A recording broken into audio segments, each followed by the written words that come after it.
السلام عليكم ورحمة الله وبركاته. اللهم صل على سيدنا محمد وعلى آل سيدنا محمد. النهاردة هنتكلم عن العالم، ازاي انك انت تقدر انك انت تتواصل مع اي حد في اي مكان.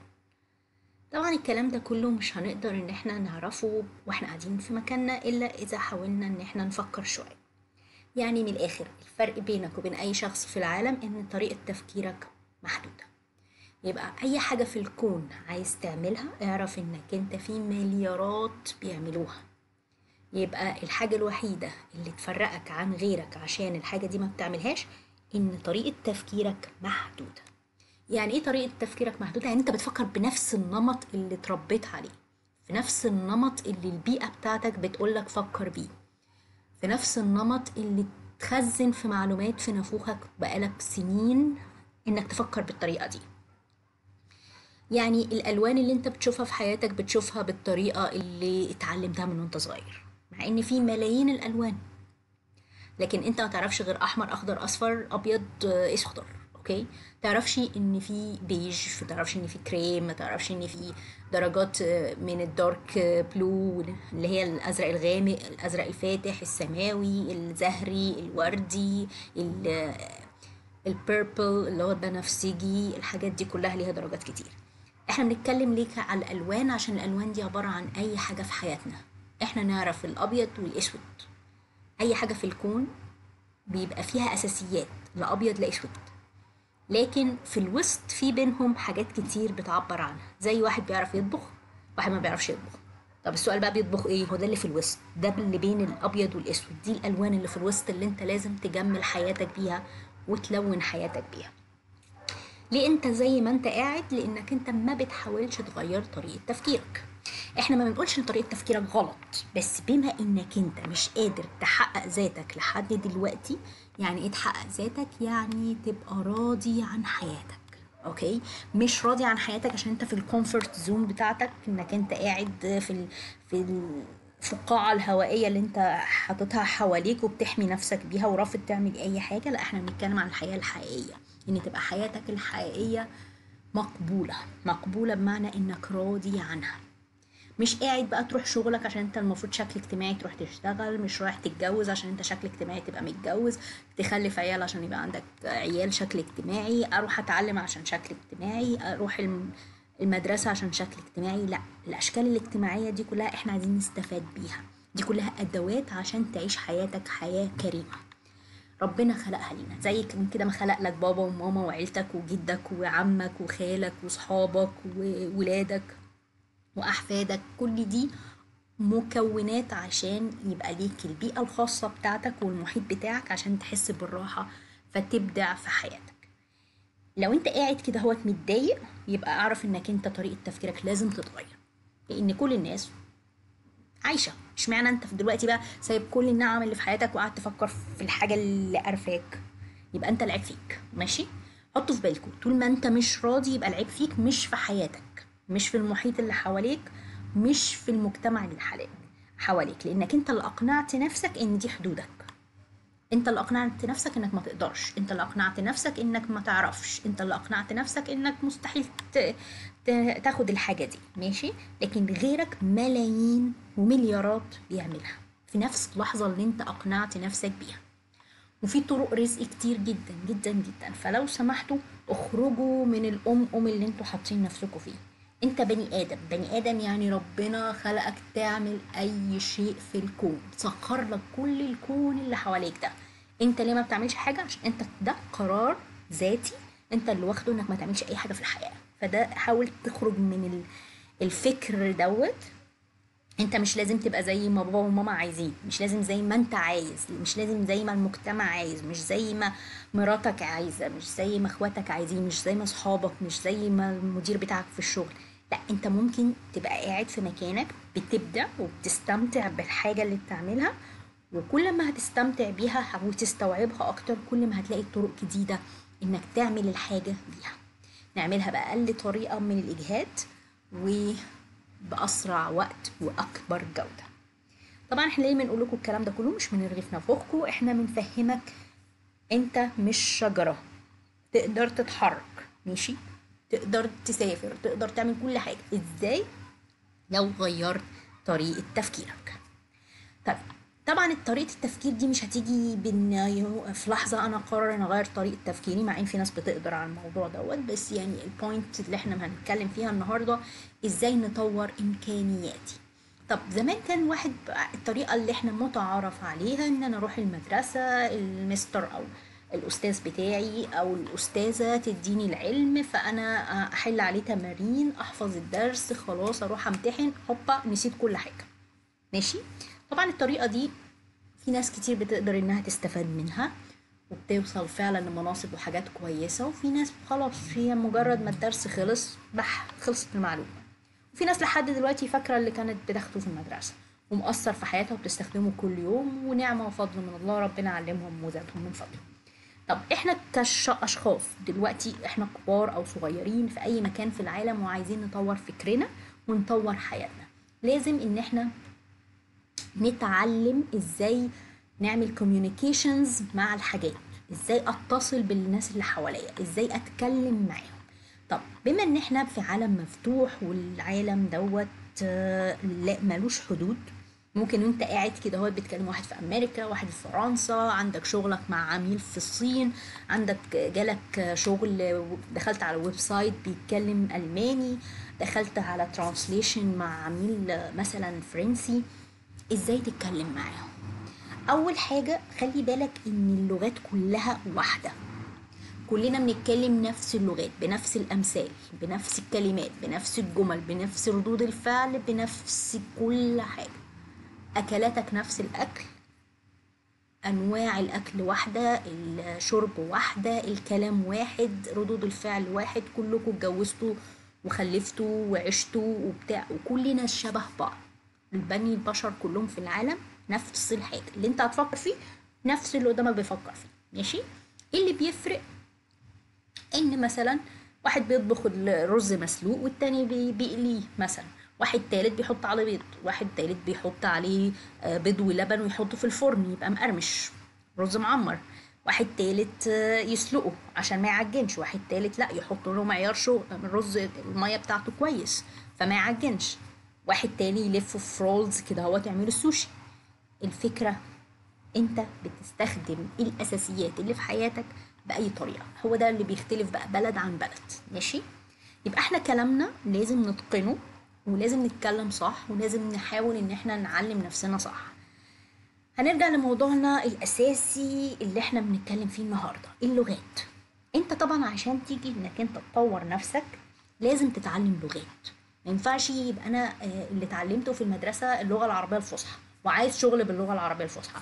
فيرست، احنا مش في العصر ال 18 ولا في العصر ال 15 ولا في العصر الرابع. اوكي، احنا بنتكلم في العصر الحالي. انت نفسك كلامك العادي بتستخدم كلمات كتير انجليزي، كلمات كتير فرنسي، كلمات كتير تركيا، كلمات كتير اسباني وانت ما تعرفش. اوكي، كلمات كتير هندي، كلمات كتير من اللغات القديمة خالص وانت ما تعرفش انك انت بتستخدمها لحد دلوقتي.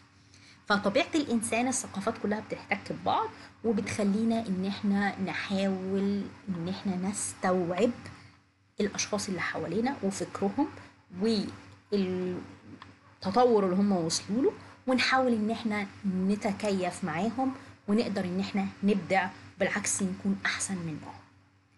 فإحنا دلوقتي هنيجي نتكلم عن اللغات. انت كده شخص قاعد فاضي ما بتعملش اي حاجه مفيده في حياتك، استمتع بقى بحياتك، حاول انك تطور نفسك. ما هو خلوا بالكوا ان اي شغل هيجي على قد السعي. عشان اسعى ما اقعدش انا كده لا بعرف انجليزي ولا بعرف عربي ولا بعرف اكتب ولا بعرف اقرا ولا بعرف اعمل اي حاجه واقول اصل انا مش عارف اشتغل. طب انت ما بتشتغلش ليه؟ ما بتشتغلش عشان انت مش عايز تفهم. فدلوقتي زي ما بنقول لازم تكون بتعرف تتكلم العربي وانجليزي، احنا مش طالبين حاجات كتير، واي لغه تقدر تتعلمها. انت كشخص دلوقتي اي لغه في الكون تقدر انك انت تتعلمها.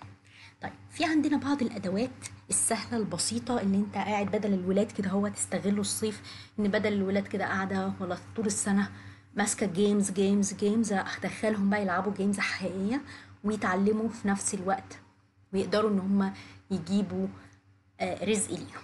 بمعنى ايه؟ انت كل ما هتطور لغتهم كل ما انت الليفل بتاعك وبتاعهم هيعلى، كل ما انت تقدر انك انت تخليهم يستثمروا وقتهم في حاجة مفيدة ويتعلموا حاجة تنمي مهاراتهم، كل ما حياتك انت وهم هتعلى. طول ما انت سايبهم عالة عليك ويضيعوا وقتهم من غير ما يستفادوا في اي حاجة مفيدة وبيدمروا صحتهم وما بيطوروش نفسهم غير في الهيافة، طول ما حياتك هتبقى جحيم انت وهم. ففكرة حلوة ان هم قاعدين طول اليوم على الكمبيوتر والموبايل، بدم هم كده كده هو قضاء الله ان هم قاعدين القعدة دي، ربنا يشفيهم. بس نحاول ان احنا نخليها حاجة ايجابية، يبقى حاجة من هو صغير كده هوت وانت حاجة تستمتع بيها، حاجة فعلا تحس انك انت بعد ما سبت الموبايل ده لا فرق كتير، الشهر ده فرق، الشهر اللي بعده فرق، السنة اللي جاية فرقت. وفي نفس الوقت تقدر زي ما قلنا ان ما يبقاش فيه حدود بينك وبين اي حتة في العالم. طبعا اساسيات البرامج ديت اي برنامج ادخل على البلاي ستور الابل ستور نزلها، اللي هي الاساس اي لغة انك تلم كلماتها، ماشي؟ فانت تقدر انك انت تتعلم اي حاجة بالكلمات. كل ما هيبقى عندك مخزون كبير في الكلمات كل ما انت هتقدر انك انت تستوعب اللغة اكتر او تعبر عنها اكتر. طيب ايه بعض البرامج اللي ممكن تفيدنا في حياتنا العادية؟ في عندنا حاجة اسمها ديولينجو. ديولينجو هو من البرامج اللذيذة اللي انت بتقدر انك انت تنزلها زي ما انت شايف كده من على البلاي ستور، بس هو مشكلته ان هو بيتكلم في ترتيب الجمل، بيعلمك الجرامر في ترتيب الجملة، بس هو مش متخصص قوي في ان هو يعلمك كلمات. هو الكلمات بتقعد تتعاد تتعاد تتعاد بطريقة يعني مملة قوي، بس غصب عنك هتفهمها في النهاية، ماشي؟ يعني حاول تخلص الجيم، يعني اي جيم بتبقى انت بتدخلها بيفتح لك زي ما انت شايف كده بيبقى عندك هارتس، طبعا دي النسخة بتاعت اللابتوب، بيبقى عندك عدد القلوب ديت، لو انت خلصتها بتضطر تستنى وقت عشان تعمل ريفيل تاني او تتزاود تاني عشان تقدر تدخل على اي ليفل او اي يعني شرح من الحاجات اللي انت بتلعبها طول اليوم، ماشي؟ زي ما انتم شايفين انت تقدر انك انت تعمل ريفيل عن طريق انك انت تستغنى عن الجواهر اللي انت بتلمها طول ما انت ماشي، بس انا منصحش بيها لان دي هتخلص لك فلوسك قوي ومش هتستفاد قوي، لانك انت لو انت ما بتفهمش في الحاجة فهتضيع وقت كتير. في عندك حاجة تانية انك انت بتستغلها، انك انت طريقة كده معينة بتفتحها بس هي على الموبايل تقريبا، انك انت بتقعد تشوف الميستيكس بتاعتك، ولما بتشوف الحاجات اللي انت عملتها غلط فبتقدر انك انت يتفتح لك اللي هي الحاجات اللي انت عملتها غلط، بس انا مش فاكرة منين بالظبط، بس يعني الافضل انك انت ما تضيعش الجواهر بتاعتك. بتفتحها وتطلب منهم انك انت آه تعيد الجمل اللي انت غلطت فيها، فهو بيفتح لك الحقيقة جمل كتيرة جدا، جمل حلوة جدا احلى كمان من اللي انت بتشتغله، وبتقدر عن طريقها انك انت بتقدر عن طريقها انك انت تشتغل عادي، وانك انت تكسب هارت، لو انت خلصت الحاجات ديت بتكسب منها هارت، اوكي؟ زي ما انتم شايفين بتقعد تشتغل عليها وتكسب،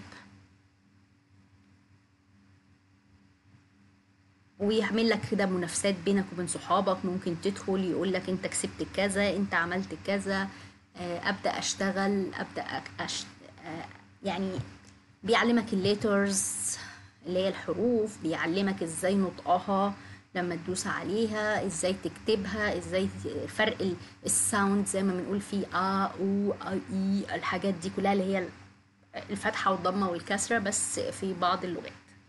ده طبعا زي ما قلنا ان كمان في ميزة ان هو ساعات بيبقى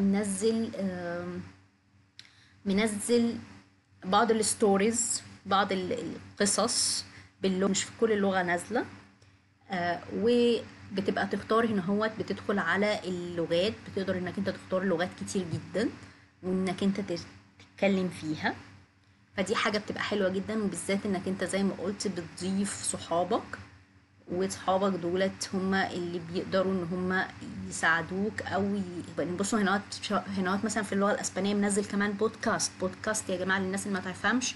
ده عبارة عن راديو بتقدر تفتحه في اي وقت، ماشي؟ راديو متسجل، يعني برنامج متسجل بس بالصوت بس اوديو، وبتقدر انك انت تتعامل بيه. هو بيبقى حاجة لذيذة انك انت بتتعامل مع ناس حوالين العالم بيتعلموا اللغات، وفي نفس الوقت انك انت تقدر انك تنمي حاجتك. في ايه برضو من البرامج الحلوة اللي ممكن انك انت تستفاد بيها؟ انا عن نفسي اهم حاجة برنامج بالنسبة لي هو الترجمة ده لازم يا جماعة يبقى معاك على طول. لازم اي كلمة مش فاهمها تيجي تحطها هنا، هو تكتبها او تعملها كوبي بيست. الكلام ده كله ده هيفيدك جدا جدا جدا في انك انت تفهم معاني الكلمات. ده اللي هو القاموس اللي انت كنت بتمسكه زمان وبندور على اي كلمة مش فاهمانها. بس ميزة جوجل ترانسليشن ان هو بيترجم لك جمل. صحيح الجمل دي مترجمة ترجمة حرفية بس مش وحشة، انك انت بتقدر ت... انك انت تطور نفسك، وانك انت تشتغل على انك انت تحفظ الجمل والكلمات. طب في ايه تاني؟ اهم حاجة انك تعرف تكتب على الكمبيوتر. في ناس كتير ما بتعرفش تكتب على الكمبيوتر. هو اللي هو 10 fasting 10fastfingers.com. البرنامج ده يا جماعة حلو جدا جدا جدا، لانك انت بيعلمك ازاي تكتب بكل اللغات.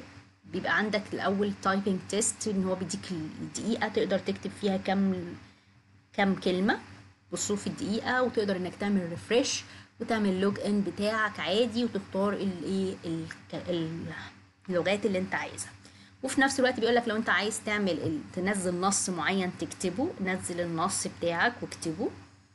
سوري، هنا هو اللي هي لو كلمات كبيرة معانيها كبيرة. وفي عندك انك انت تقدر انك انت تعمل تيست ليك، وتقدر انك انت تعمل كومبيتيشن بينك وبين الناس اللي شغالة دلوقتي، تدخل تعمل لك جروب وتعمل مين هيكسب اكتر. ده حلو قوي للمدارس، لو انت مثلا بتشتغل مدرس في اي مدرسة انك تعمل الحاجات ديت، ومين اعلى واحد ومين اقل واحد. وفي نقط ممكن انك انت تدخل تكتب اي تيست وتعمله، تنزله، تعمل في ماي تكست وتنزل كل الحاجة وتقعد تكتبها وتتعلم الايه الكلمات. في عندك هنا عاملين لك زي كورس صغنن كده بيدربك ازاي تكتب بطريقة بسرعة. مثلا هنا 50 كلمة في الدقيقة، 50 60 كلمة، 100، وهكذا على حسب اللغة اللي انت فيها. طبعا في ناس بتوصل ما شاء الله، يعني بتكتب حاجات رهيبة يعني. فما تستهونوش، التدريب هو اللي بيعلمكم.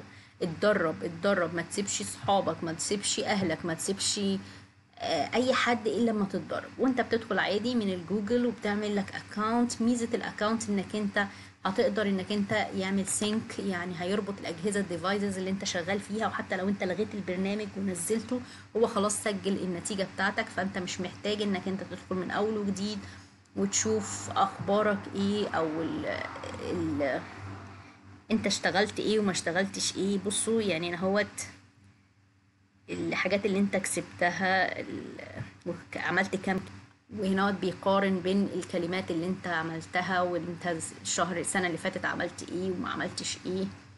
طبعا ده في كل اللغات. انت كده لو دوست على اي لغة هيطلع لك كده هو يشوف انت اشتغلت حلو ولا اشتغلت وحش، وهكذا. وامتى الايام اللي انت ما اشتغلتش، وامتى الايام اللي اشتغلت، وهكذا.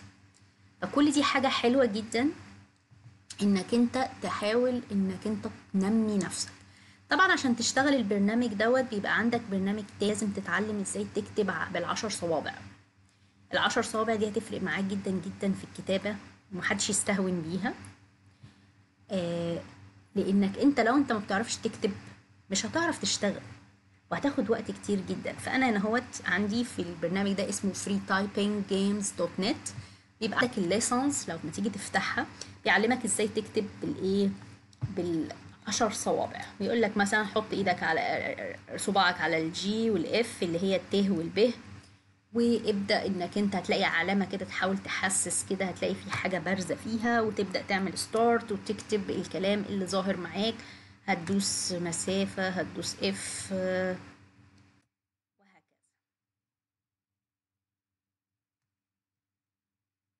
بس اهم حاجة طبعا انك انت تكون مفعل الانجليزي عشان هو مش بيفهم غير بالانجليزي. ماشي؟ فانت تقعد بقى تكتب زي ما انت شايف كده، وكل ما تكتب اكتر عندك ميستيك هيطلع لك بالاحمر، عندك عايز تمسح امسح. بس يعني حاول في الاول انك انت تبقى دقيق، وبعد كده حاول انك انت تشتغل بسرعة. يبقى الاول اتعلم اكتب الحرف، وبعدين اتعلم ان انا اعمله. ده طبعا كل ده مهم جدا للغات. ماشي؟ اللغات اللي هي لغتك العادية، عشان احنا بطلنا نكتب فنسينا تقريبا الكتابة. فانت كل شوية عايز زهقان ادخل اعمل تسريع للكتابة بتاعتك، وهكذا. بدل ما تضيعوا وقتكم في حاجات هايفة او في خناق او في انتقاد للي حواليك والعيشة واللي عايشينها، لا، ادخل طور نفسك. انت مش هتقدر انك انت تعيش حياتك غير اما تبطل تفكر بالطريقة الرجعية اللي انت مش عاجبك اي حاجة. مش عاجبك ليه اي حاجة؟ عشان انت ما بتعملش حاجة، مش عشان الحاجة وحشة.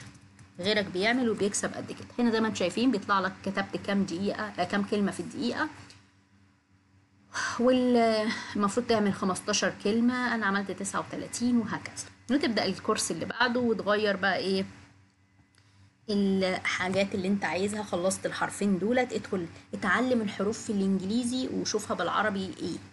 مش شرط تكون يعني عشان انت بتكتب فرنسي فانت مش هتتعلم الا على ويب سايت فرنسي، لا، ادخل على الانجليزي واحفظ بس ازاي تستخدم ايديك العشر صوابع، وبعديها ادخل على اي لغة انت عايزها وشوف. انا اعرف الكيبورد بتاعتها منين؟ ادخل على جوجل كده، افتح الفرنسية، في عندك هنا حاجة اسمها كيبورد، بدوس عليها هتلاقي اماكن الحروف. يبقى انا مش شرط اكون حافظ اماكن الحروف، لكن انا ممكن اتعلمها احفظ. خلاص الاف والجي نهات في الفرنسي زي بعض. طيب لو انا عملت هنا باللغه العربيه الروسيه هلاقي هنا مثلا الايه الاي والاو هي اللي ايه مكان الاف والجي. ماشي؟ فاركز في اللغه اللي انا عايزها. الصينيه مثلا هنا مفيش اعتقد كيبورد الصينيه، مش هتكمل الحروف. فايه مثلا العربيه ادخل هنا واشوف هلاقي الت والب زي ما قلت لك. فكل الحروف في الكيبورد بتاعتها واحده. يبقى دي حاجة تانية، ان انا زي ما قلت لكم الجوجل ترانسليشن هيساعدك في حاجات كتير جدا جدا جدا.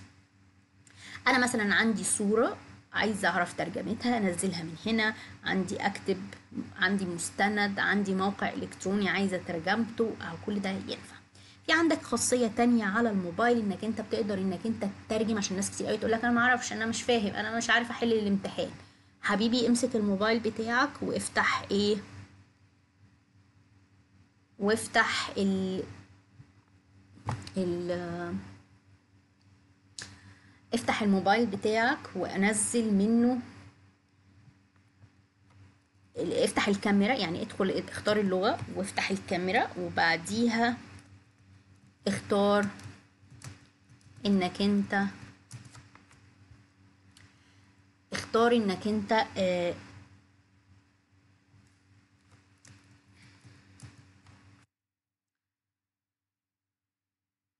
حاول على قد ما تقدر انك انت لما تيجي تفتح الكاميرا تكون قدامك الويب سايت بتاعهم، او الموقع اللي انت بتترجم منه، او الامتحان اللي قدامك. فانت هتفتح الكاميرا بس بتاعه الموبايل واللابتوب مفتوح، او الدوكيومنت محطوطه الورقه او محطوطه قدامك، واختار اللغه الاول وافتح الكاميرا.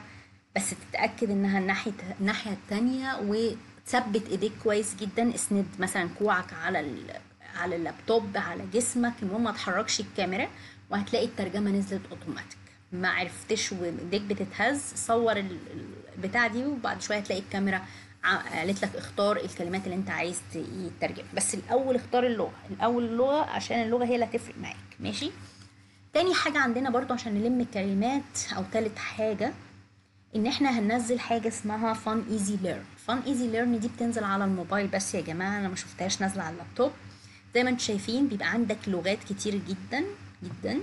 اللغات دي كلها بتنزله من على البلاي ستور او الابل ستور تقريبا، وبتقعد زي ما انت شايف كده بيجيلك الصورة في الاول ويقول لك ها دي الصورة دي فاميلي، ده قطة، ده كلب، ده عصير، ويقول لك تدوس على السماعة وتقدر انك انت تسمع الصوت او تسمعه بالراحة، وحاطط لك حلزونة. بيديك امتحانات انك انت تعرف تكتب، انك تعرف تتكلم، انك انت تتكلم كلمة، لا تتكلم جملة، وهكذا. البرنامج ده يا جماعة من أروع البرامج اللي تخليك وانت قاعد كده وانت نايم ت- تحفظ اللغة، ماشي.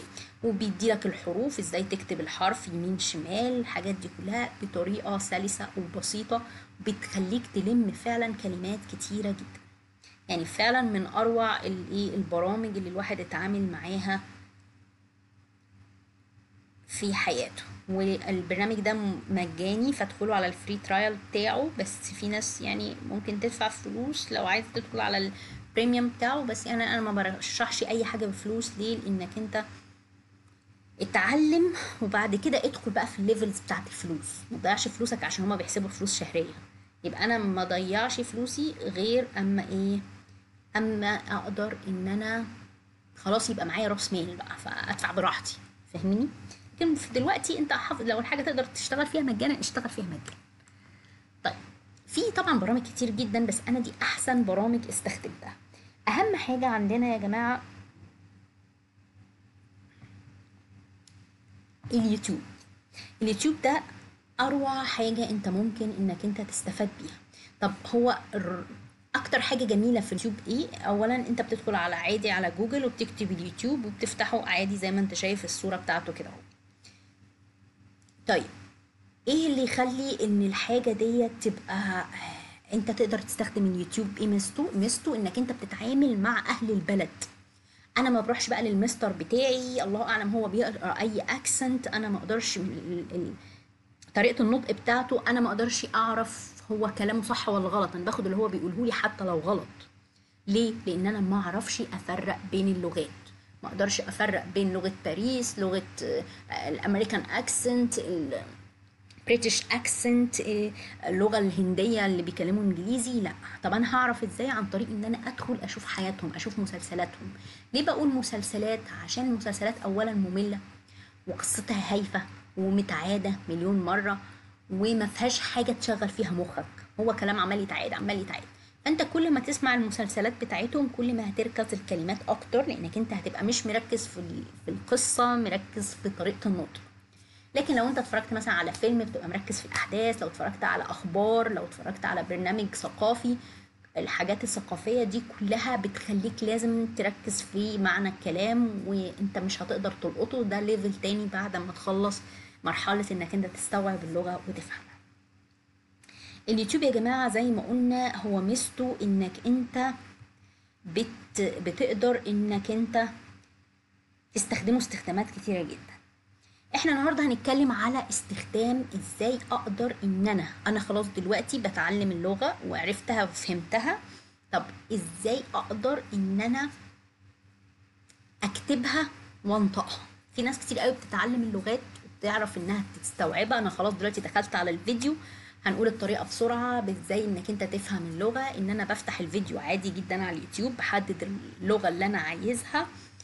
ما ادخلش على البرامج اللي هي بتعلم الفرنسية، تعليم الهندية، تعليم الصينية، الحاجات دي كلها مش وقتها، ماشي. انت كل اللي انت هتعمله انك انت هتفتح الكلام، هت هتحاول انك انت تسمعه هما بيتكلموا ازاي الكلام، ماشي. وتفتح الترجمة عادي، بتفتحها من البقرة هنا، هو بيفتح لك الترجمة بتاعتك. طيب، وبتدوس على البتاع ده، لو اكتف هتنزل الكلام فيها. طب في حالة انه انت دوست على دي بس من غير ما تختار اللغة، بيفتح لك اللي هي ترانسكريبشن، اللي هو التفريغ الصوتي اللي هما بيقولوه بالظبط. طبعا دي مرحلة تانية غير اللي احنا بنتكلم فيها حاليا. انا دلوقتي كل اللي هعمله ان انا هفتح الكلام وهفتح البكرة بتاعتي، احاول اختار منها اللغة. طب اختارها ازاي؟ زي ما انتم شايفين بفتحها، بختار السبتايتل. سبتايتل يعني ترجمة، واختار افتح السهم واختار اللغة اللي انا عايز اترجم بيها، ماشي. انا مثلا بفهم عربي، ما اروحش افتي وافتح انجليزي، لا، اسمع بالعربي. طيب، انا دلوقتي فهمت العربي وقعدت اسمع كده اهوت هما بينطقوا الجمله ازاي. قعدت شهر 2 بسمع عربي، اسبوع 2 بسمع عربي، سوري، بسمع مثلا فرنسي والترجمه قدامي عربي. اقفل الترجمه خالص وافتح الاوتو ترانسكريبشن بتاعها، يبقى عندي الاوتو ترانسكريبشن واختار ان هو يشتغل اوتوماتيك، يبقى الكلام نفسه الفرنسي نازل معايا. ماشي. يبقى انا لما اجي افتح برضو السي سي او السبتايتل هينزل عندي الكلام اللي هم بيتكلم تركي هينزل الكلام بالتركي، هتكلم فرنسي هينزل الكلام بالفرنسي. طب لما ينزل الكلام بالفرنسي او التركي وانا عندي ترانسكريبشن اللي هو التفريغ الصوتي، يعني اللي هو بيقوله بيكتبه اوتوماتيك، احاول اطلع الغلط اللي مكتوب في الترجمه الاوتوماتيك دي او التفريغ الاوتوماتيك دي. ليه بقى؟ عشان في ساعات هو بينطق، انا خلاص انا كده حفظت طريقه الكلام بتاعته، فلو هو بيقول بونجور انا اكيد هدور على كلمه مكتوبه. يبقى هو لو ما كتبش بونجور وكتبها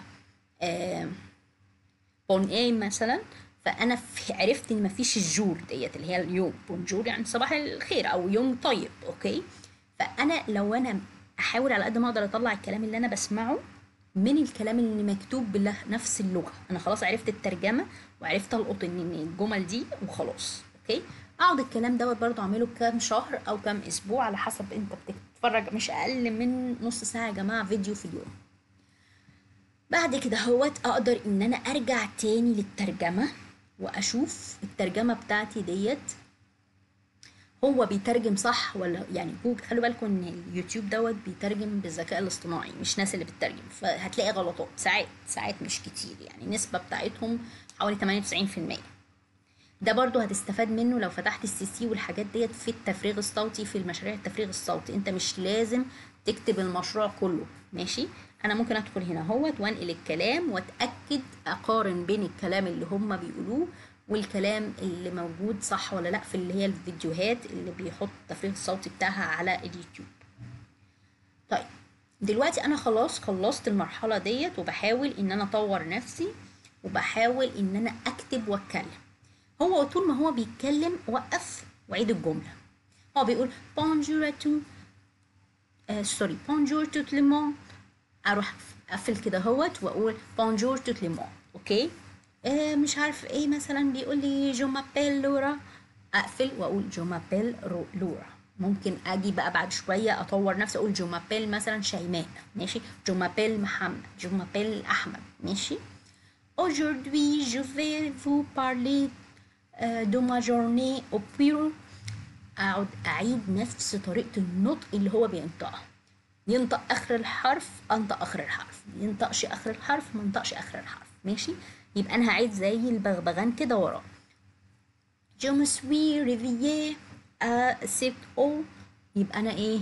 بعيد نفس كلامه. هو ما قالش ريفيلي، لا ما قالش، هو قال ريفييه. اوكي. يبقى ال هنا الدبل ال دي سايلنت لما بيبقى قبلها اي في الفرنسي في الفرنش. اوكي. ما جا اتكلم اللي هي الارقام راح قالها سيت خلاص اعمل زيه. ماشي. احول في الكلام، احول معاه. راح جا قال لك جو، في ناس بتقولها جي، هي مش جي، جو. اوكي. اي بتتنطق او. ماشي. ان نوفيل جورني وهكذا. دو ترافاي، ما اقولش ترافيل. اوكي. ترافاي. او تشوف هو بينطق باي طريقه. ماشي. عشان في عندك فرنسي اسمه كوبيك تقريبا او كويبك حاجه كده اللي هو بتاع كندا. شوف الطريقه الاكسنت اللي انت ايه هتعملها. طب انا دلوقتي عرفت وعدت وراه وحاولت، دي مرحله زي ما قلنا بعد ما تفهم الكلام اللي بيقوله وتقرا الكلام اللي هو بيقوله وتفتح ترانسكريبشن، ادخل فيه ان انا اعيد وراه الكلمات. سوري، وارجع اشوف الترجمه بتاعته صح ولا لا، وبعديها ارجع اتكلم ايه وراه. طب انا خلصت دلوقتي واخترت الحاجه بتاعتي. في حاجه عندك حاجه هنا هو تحت منزلها اليوتيوب جديده، باجي هنا في الديسكريبشن بتاع الفيديو بتاعي وافتح كلمه مور ديت. لما بفتحها بلاقي هنا هو نازل تحت، انزل لتحت كده بالسهم هلاقي عندي حاجه هنا اسمها شو ترانسكريبت. اوكي. شو ترانسكريبت دوت بيحط لك الكلام اللي هو بيقوله مكتوب. ماشي. يبقى الكلام اللي هو بيقوله مكتوب. خلي بالك من حاجه، الكلام اللي هو بيقوله انا حاول انك انت على قد ما تقدر تختار شكل الشاشه بيبقى كده مفصوله عشان الكلام يطلع لك جنبها. لو انت اخترتها كاملة الشاشة تتفتح بتاعت الفيديو هينزل لك الكلام تحت، احنا عايزينه قدام بعض. هنا زي ما انت شايف انا هنا هو الكلام انا مترجماه هنا هو باللغة العربية وهو اصلا فرنسي، وهنا نازل زي ما انت شايف باللغة العربية، ماشي، لان انا فاتحة الترجمة العربية. طب انا عايزاه يطلع قدامي فرنسي، عشان في بعض الفيديوهات مش مكتوبة كده بالايدين، مكتوبة اوتوماتيك، يعني هنا بيبقى كلام بس الكلام مش مكتوب. فانا هاجي هعمل ايه، هاجي هنا هفتح، في عندك هنا في حاجة اسمها عربي سهم تحت كده، اوكي، السهم ده انا هفتحه. بص هيتفتح لي كام لغة، في بعض الفيديوهات بيبقى فيها كذا من لغة، في بعض الفيديوهات بيبقى لغة او اتنين، هندي مثلا هتلاقي في انجليزي وهندي. اروح فاتح ايه اللغة اللي هو بيتكلم بيها، يعني هنا في الترانسكريبشن افتح اللغة اللي هو بيتكلم بيها، وهنا في الفيديو افتح اللغة اللي انا بتكلم بيها. ركزوا في الحتة دي، نبقى هنا في الفيديو بفتح اللغة اللي أنا بتكلم بيها، أنا بتكلم عربي أفتح عربي، أنا بتكلم هندي أفتح هندي، أنا بتكلم إنجليزي أفتح إنجليزي. لكن هنا في الترانسكريبت بفتح اللغة بتاعته هو، ماشي. ليه بقى حضرتك أنا بقولك هنا الترجمة وهنا اللغة؟ عشان وهو بيتكلم أنت شايف الترجمة بتاعته، فأنت عارف لغتك فهتقراها بسرعة، مش هتفكر، مش هتاخد فيها وقت. لكن انت ما تعرفش اللغة اللي هو بينطقها الفرنسي، فهتلاقي الكلام كده نازل ورا بعضه بالفرنسي. يبقى انت هتعمل ايه، هتقدر انك انت تقراه، انا عايزاك تقرا الكلام. لو في احنا لما بنيجي نفتح الترانسكريبشن على الفيديو بيمشي بسرعه عشان هو بيتكلم بسرعه، لكن انا دلوقتي في جمله وقعت مني، كلمه وقعت مني، اقدر ان انا هنا الكلمات كلها ورا بعض، احس ان هو ماشي بطريقه اسرع، اوقف الفيديو. مفيش داعي انك انت تدخل على السيتنج وتبطئ الفيديو، احنا مش عايزينك تبطئه، عشان لما بتبطئ الفيديو او تسرعه طريقة النطق بتختلف، فاحنا مش عايزين نلعب في النطق، احنا عايزينك نعودك على السرعة العادية، عشان انت ما تبقاش تحافظ تفهم الكلام بطريقة الحلزونة وهم بيتكلموا بطريقة الأرنب، اوكي. فانت لازم تعود نفسك من دلوقتي وانت بتدرس على طريقتهم هم، سرعتهم هم، طريقة كلامهم هم، اوكي. مش هنقعد نحفظ بقى قال كتب، لا مفيش الكلام ده، ماشي، ولا كتب، لا الكلام ده مش موجود، ماشي، مش موجود في الحقيقة. احنا عايزين دلوقتي نعيش في الواقع، مش عايزين في طريقة جدي وجدك، ومع ان طريقة جدك وجدي حلوة يعني وبتحفظ اكتر، بس احنا دلوقتي زي ما بنقول انتوا لا بتستخدموا طريقة جدي وجدك ولا بتستخدموا الطرق العادية، فنحاول نطور نفسنا. طيب انا دلوقتي قدرت ان انا الترجمة قدامي والفيديو موجود وترانسكريبشن، وقدرت اقرا الكلمات وفهمت الفرق بينهم، وفهمت ان كلمة ممكن تتقال، يعني مثلا كلمة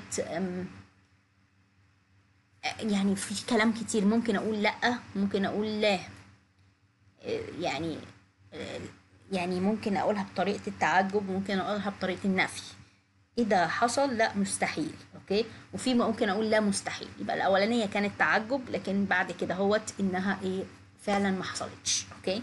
فلازم افصل يا جماعه بالذات في الترجمه او في الترانسكريبشن بين الكلام اللي هو قصده فعلا والكلام اللي هو مش قصده. الكلام واحد بيتريق على حاجه زي ما بيقولوا كده هوت الكنايه والايه والحاجات الاساسيه، ماشي. طب انا خلصت في المرحله الخامسه دي ولا السادسه، ان انا اعمل ايه بعد كده، اقفل خالص اليوتيوب دلوقتي قدامي، خليه انزله تحت، وافتح لي فايل وورد عادي جدا جدا جدا. وفايل الوورد ده حاجه من الاتنين هعملها فيه، يا اما هفتح اليوتيوب بتاعي على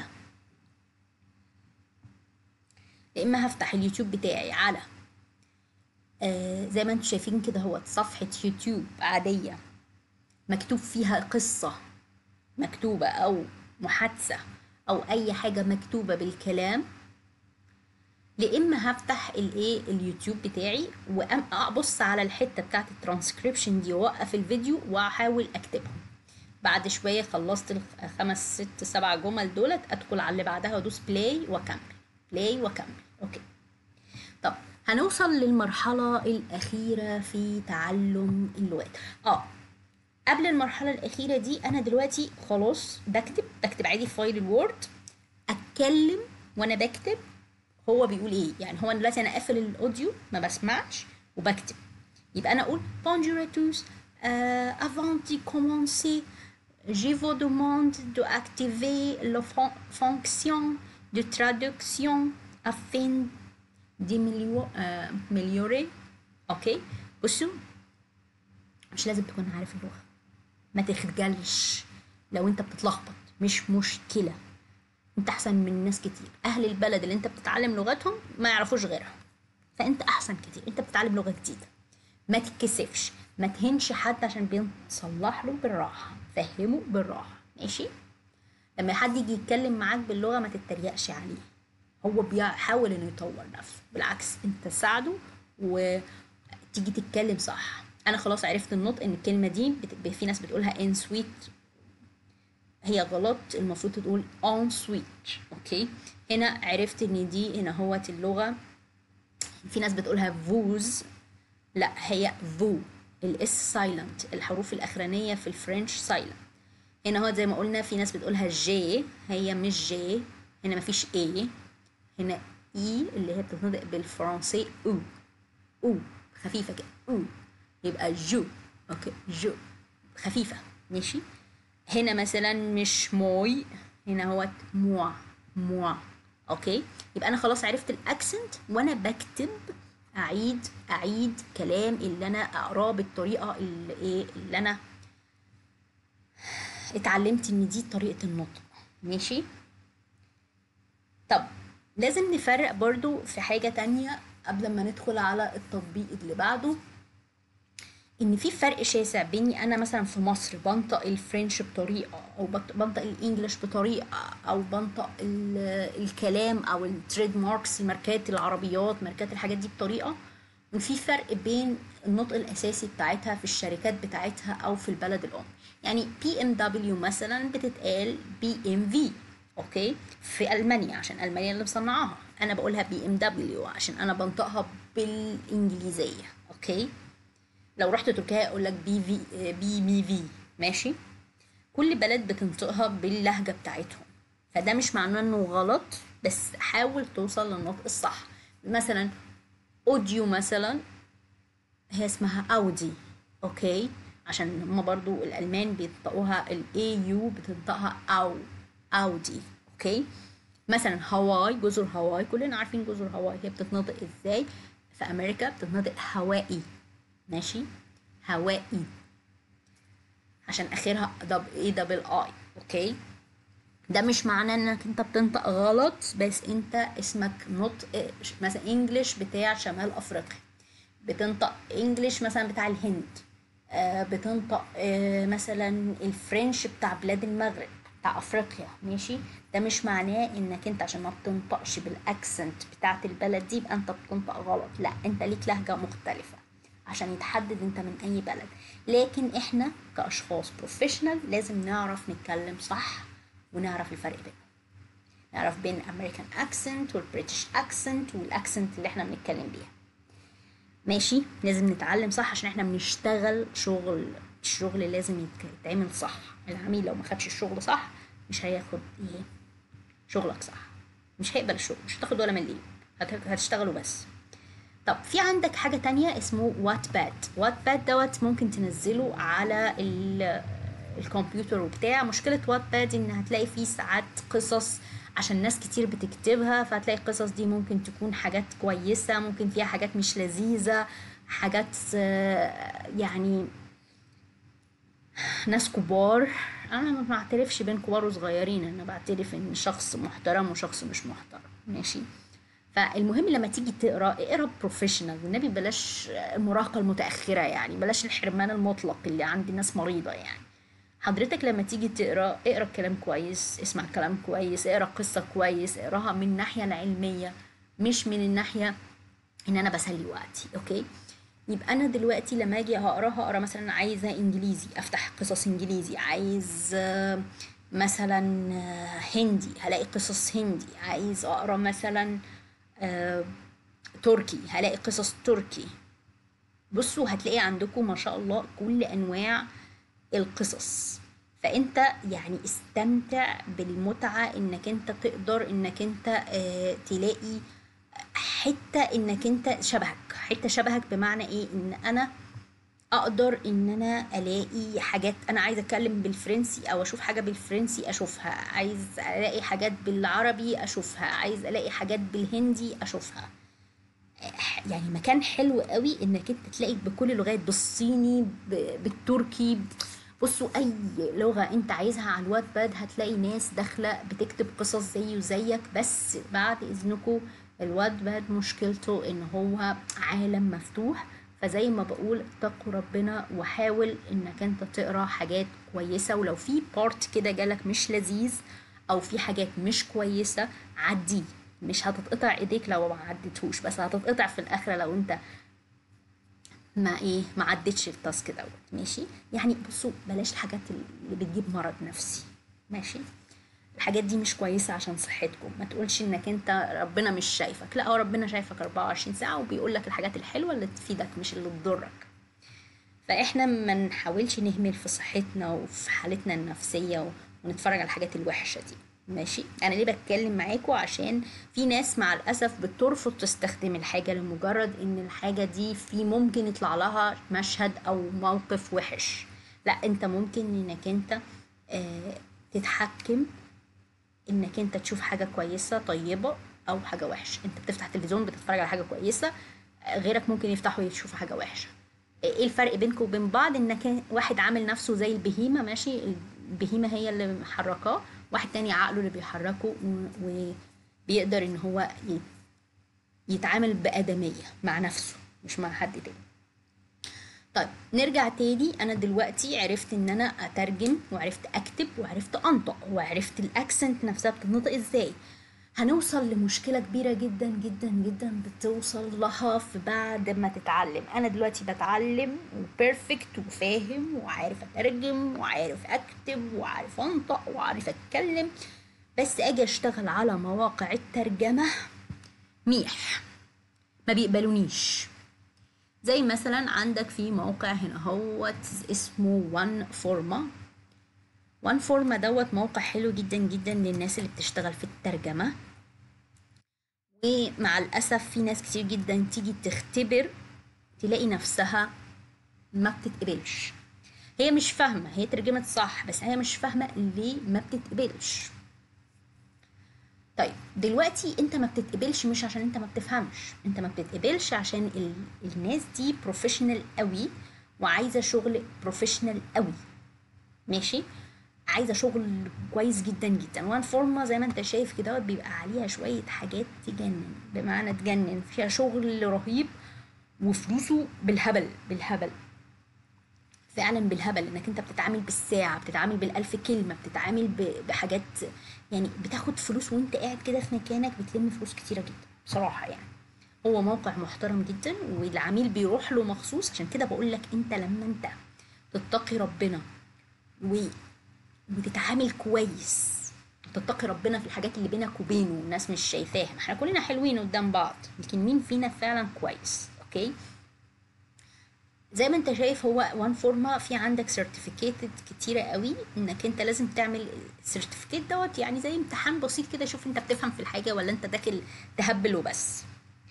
الموقع دوت انت لما انت بروفيشنال وبتتقي ربنا وبتحاول انك انت فعلا تشتغل كويس وبذمة وبتطور نفسك، تلاقي العميل هو اللي بيجري وراك. ده الفرق بين الشخص اللي بيشتغل صح واللي بيشتغل غلط.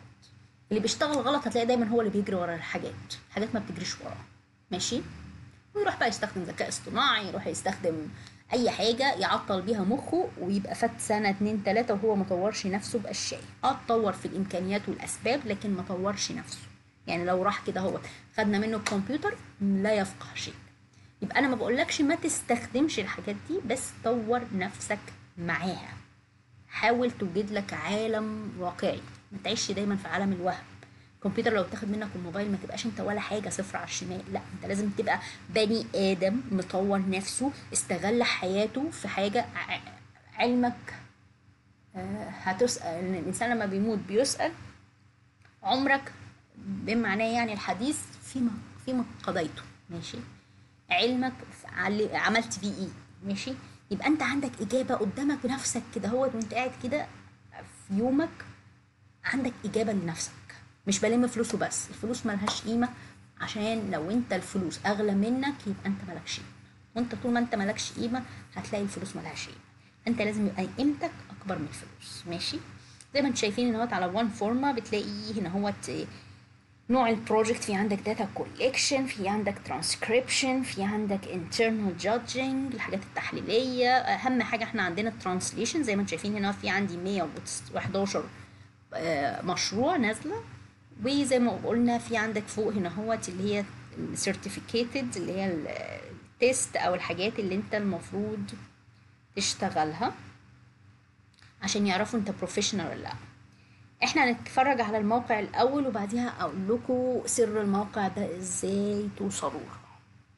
طبعا زي ما قلت لك في ناس كتير قوي تبقى هتموت وتشتغل عليه وما بتعرفش، بتجيب حد يمتحن لها وخلاص كأن اتحلت مشكلتها في الحياة.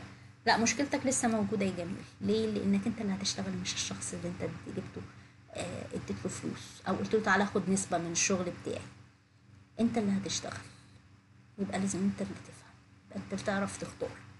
طيب زي ما انتم شايفين في عندك هنا بينزل البروجكت، في عندك اللغة ادي هو هترجم من انجليزي لعربي سعودية ارابيا. فخلوا بالكم لما يحدد لك سعودية ارابيا يبقى هو عايز باللهجة السعودي. حتى لو التاسك عبارة عن كتاب اخبار ما بتعملش سعودي، انت حوله لسعودي. هتحوله ازاي سعودي؟ مش هنغير الكلمات، مش هنقول بدل رجال مش هنكتبها ريال، لا. ماشي؟ هتكتب رجال برضو، بس بنضيف كلمات معينة متعارف عليها ومنتشرة. بنعمل زي مثلا لو هو طالب منك إماراتي، هتقول مثلا إنزين، مش عارف إيه، حلو، الحاجات دي كلها. ماشي؟ هنضيف كلمات في الوسط تنفع في كله.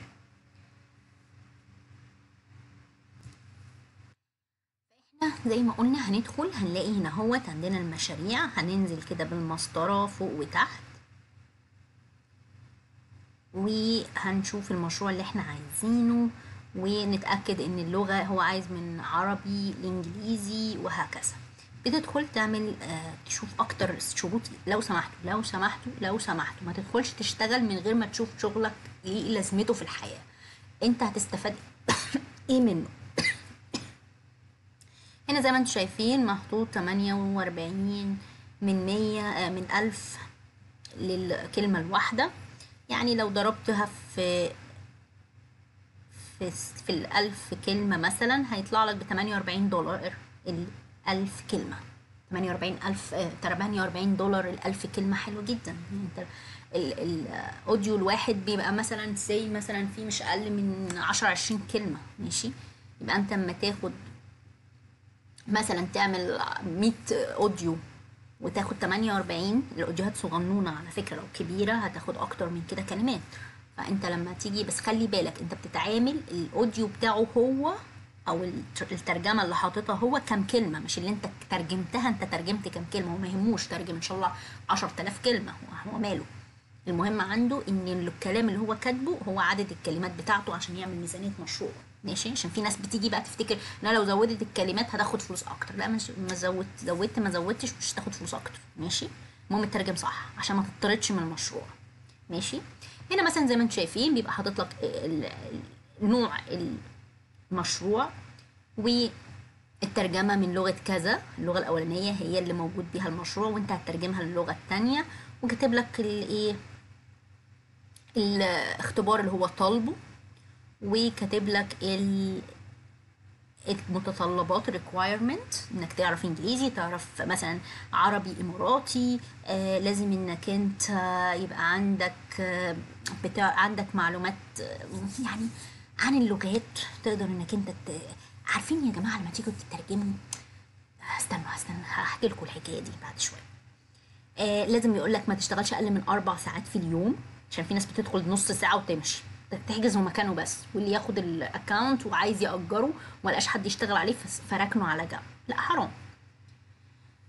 آه بيقول لك السرعه، وانك انت تخلي بالك انه هو عايز نيتيف سبيكرز، عايز ناس من اهل البلد الاصليين عشان يقدروا ان هم يطلعوا له اللغه. لان ليه يا جماعه؟ احنا البرامج اللي احنا بنتكلم عنها دي كلها برامج الترجمة دي كلها بتبقى عشان الذكاء الاصطناعي.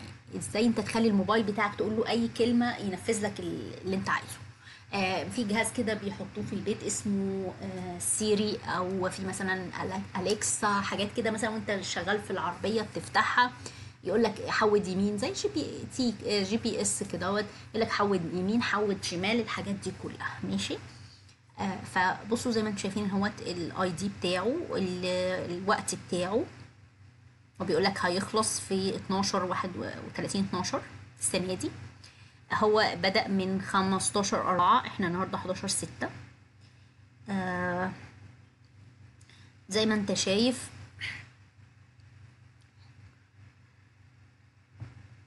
يعني بصوا الموضوع سهل يعني مش وحش.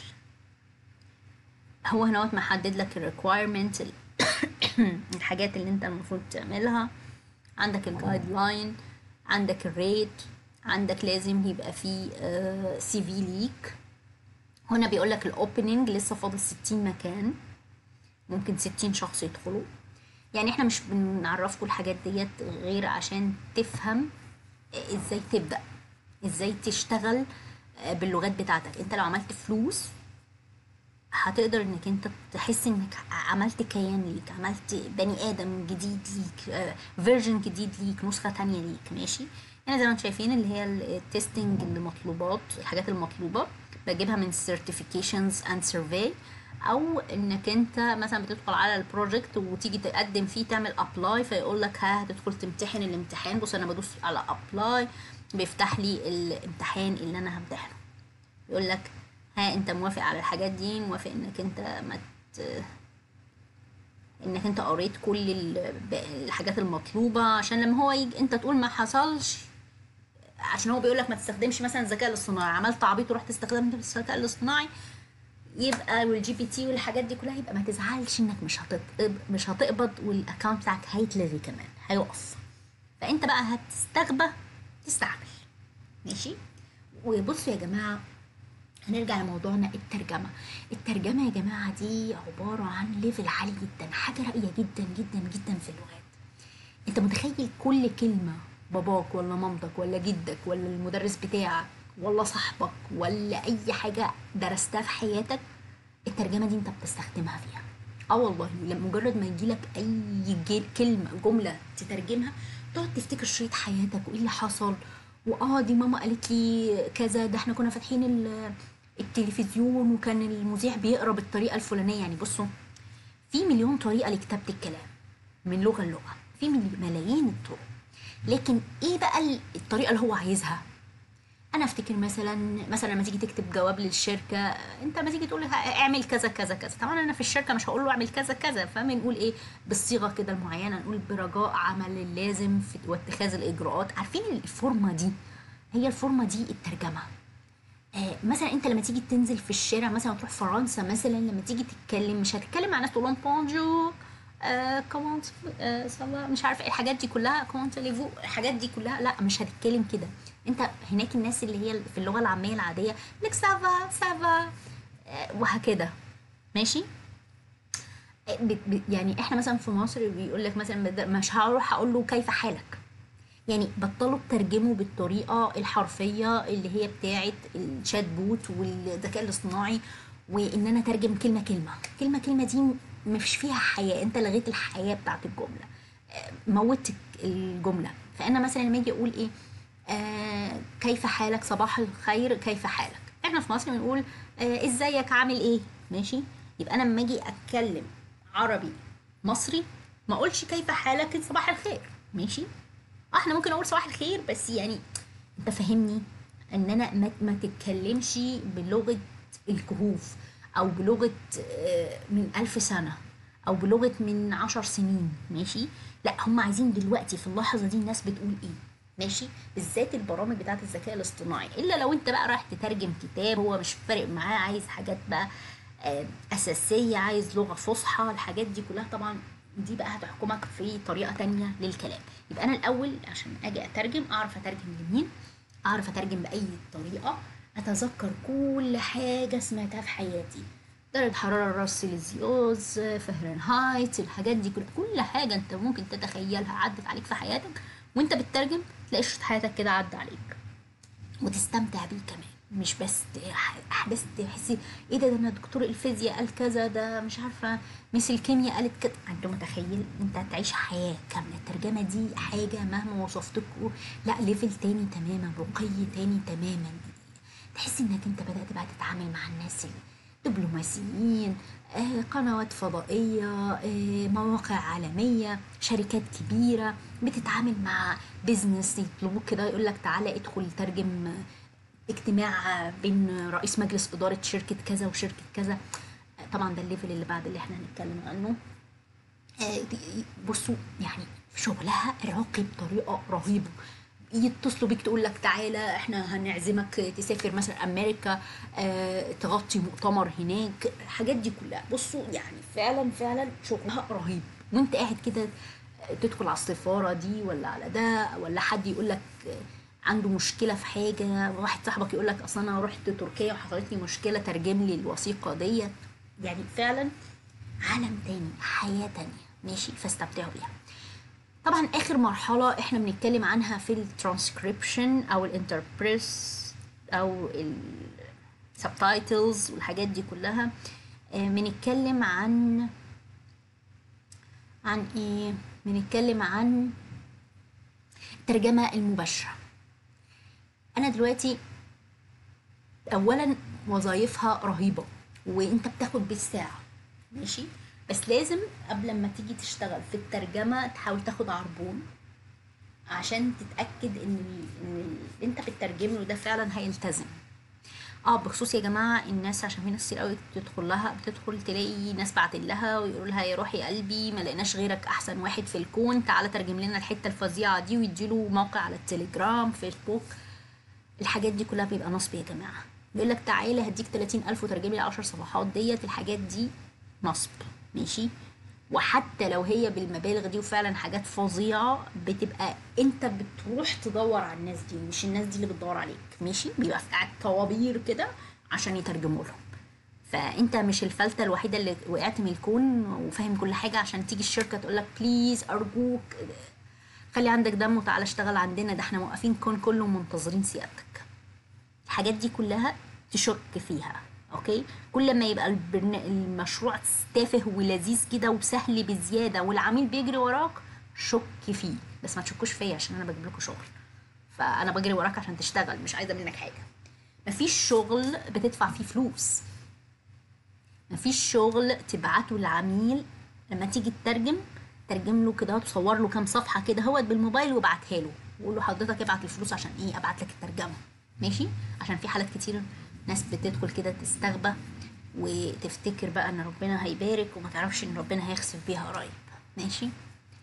فنتقي ربنا في شغلنا ونخلي بالنا من شغلنا، ما نخليش حد يستغفلنا.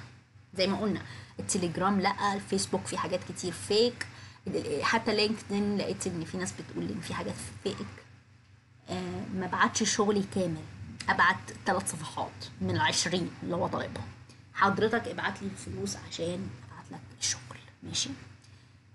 لما تيجي تتعامل على مواقع زي اب وورك، اسمه ايه دي، عليها شغل كتير جدا، فريلانس، مستقل، الحاجات دي كلها هو بيبقى لازم تدور على العميل اللي محدد طريقة الدفع، ماشي. وزي ما قلت ما يتبعتش الشغل كله، يتبعت جزء. استخدم الطريقة، في عندك اوبشن انك تبعت مرة واحدة ولا تبعت على كذا حاجة، ابعت على كذا حاجة عشان لما هو ما يعجبهوش الشغل تكونش انت تهدد فيه. لما هو هيدفع يبقى دفع 10، دفع 20، دفع 30 عشان ياخد شغل. في شركات كبيرة وبتستخدم ما بيبعتش في شؤون كل شركات كبيرة وفي دول مثلا خليجية وما اعرفش ايه، ويقول لك هنأجلها هنأجلها. ما ينفعش تأجلها، ما يأجلهاش يبقى ما ياخدش الشغل، ماشي. طيب دلوقتي هنرجع نقول على الترجمة المباشرة. احنا فاكرين الطريقة اللي قلناها في الأول خالص خالص خالص بتاعة حضرتك هتسمع الفيديو بعد ما تعمل الحاجات اللي احنا قلناها ديت في التعلم. ارجع بقى اسمع الفيديو اللي على اليوتيوب، حاول تطلع زي ما قلنا الغلطات اللي في الترانسكريبشن في الترجمة. حاول وهو بيتكلم نفسه نطق كلمة غلط او قال اكسنت غلط تقدر تصلحها. حاول وانت بتسمع عيش معاهم، ما تقعدش بقى تقول هاو ار يو، قال هاو وبعديها ار ويو. انا عايزاك تعمل اكتر من كده. اوكي، عايزك تركز في كلمة كلمة بينطقها وتتخيل بتتكتب ازاي. حتى حرك ايديك كده كأنك بتكتب الكلام. اكتب هاو ار يو على الكمبيوتر وانت بتسمع. حرك ايديك، انا مش عايزاك تمشي بورقه وقلم، انا عايزاك ايديك دي تتحرك كده. هو بيكتب صيني ني هاو تكتب ني هاو. اوكي. بيكتب هندي بيقول لك آه مثلا بيقول لك ايه، بيقول لك نماستي مثلا تكتب نماستي بالهندي. تخيل يكون قدامك كل ورقه وانت بتكتب بصباعك. الصوابع دي استخدمها ايه، اكتب. وتيجي بقى ايه، خلاص انت هضمت اللغه وقدرت انك انت تطلع الحاجات دي كلها، اقعد اسمع. كل ما هتسمع كل ما هيثبت المعنى. هتيجي تقرا هتقول دي الكلمه دي بتتنطق translators are going to translate a text. عيد عيد، بالذات الناس اللي بتيجي تسجل، عيد اكتب وعيد، عيد عيد. كل ما هتعيد كل ما هتطلع الاكسنت صح. كل ما مش كلنا بنخاف عشان احنا حاسين ان احنا وحشين. لا، انت بما انك انت خدت الطريق دوت ومشيت فيه يبقى انت مش وحش. مفيش وحش بيتعب نفسه يعمل حاجه، بيعيش عال على المجتمع. ماشي. اجي اقرا مثلا اي اي، انا اعرف ان دي مش لان انا عارف ان ان احنا بنستعمل في اللي هي اسمه ايه ده artificial intelligence. اوكي، فانا هنا لما اجي اقرا هعرف ان دي مش دي حتى ما فيهاش الشرطه بتاعت هطلع الحاجات اللي الناس بتغلط فيها.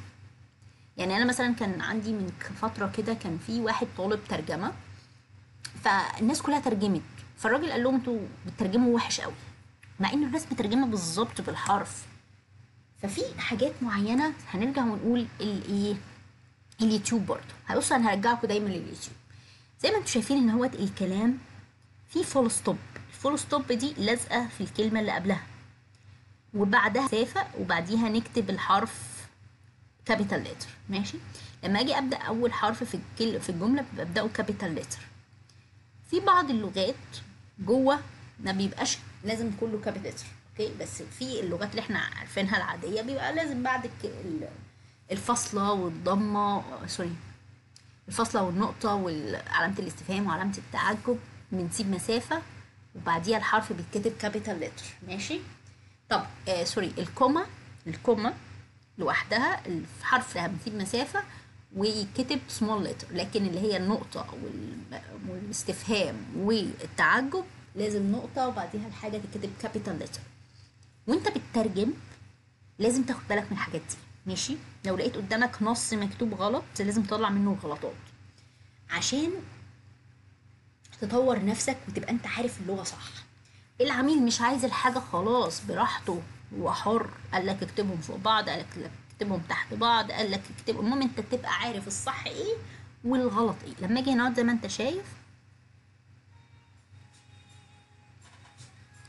ما انت شايف، هنا هوت بايه بيطلع لك مثلا الساعة، بنحط الساعة وايه نقطتين جنب بعض والساعة تتكتب. مثلا التنوين، في ناس بتكتب التنوين، في ناس ما بتكتبش التنوين، المفروض التنوين يتكتب. ماشي. طيب هنرجع لوان فورما. وان فورما انت الحاجات دي لو انت قدرت انك انت تشوفها في كل لغة بتتكتب ازاي هتعرف تعدي من امتحانات وان فورما. هجيبها ازاي؟ ماليش علاقة بقى لا بالترانسكريبت ولا بالترجمة. انا هفتح اللي هي القصص او المحادثات اللي مكتوبة بالفرنسي واركز في الكتابة. ماشي. مكتوبة ازاي، تكتب الساعة ازاي، تكتب بصوا مثلا فاكرين هنا هو لما كان الساعة سوري، هنا مثلا بصوا الساعة مكتوبة ازاي، بصوا لازقة في بعض ازاي. في بعض اللي بتاع يقول لك لا الساعة 7 الساعة 7 وايه، زي ما هنا مثلا. استنى اكبر لكم الشاشة شوية بس مش عارفة في زوم هنا ولا مفيش زوم. صحيح يا جماعة، وانت بتكتب غير السيتنج بتاعتك. يعني انت لو عندك البراوزر بتاعك بص بتدخل على الثلاث نقط دول وتعمل زوم، تكبر الكلام، مش لازم اتحول. وانت بتقرا كبر، مش لازم تتحول. واستخدم المسطرة فوق وتحت. وخلي بالك وانت بتكبر ان في بعض الكلمات مساطر هنا هو بيبقى في بقيه الصفحه، فاخلي بالي ان في صفحه تحت وصفحه فوق بما ان انا كبرت. طب انت عايز الشاشه كلها تبان، صغر صغر، المهم اللي عندك الشاشه كلها تبان. ماشي. آه يعني ما تظلموش نفسكم، مش احنا عشان نشتغل ولا نتعلم نخسر نظرنا ونخسر حاجتنا. ماشي. استمتعوا، الشغل متعة والحياة أمتع، فاستمتعوا بيها.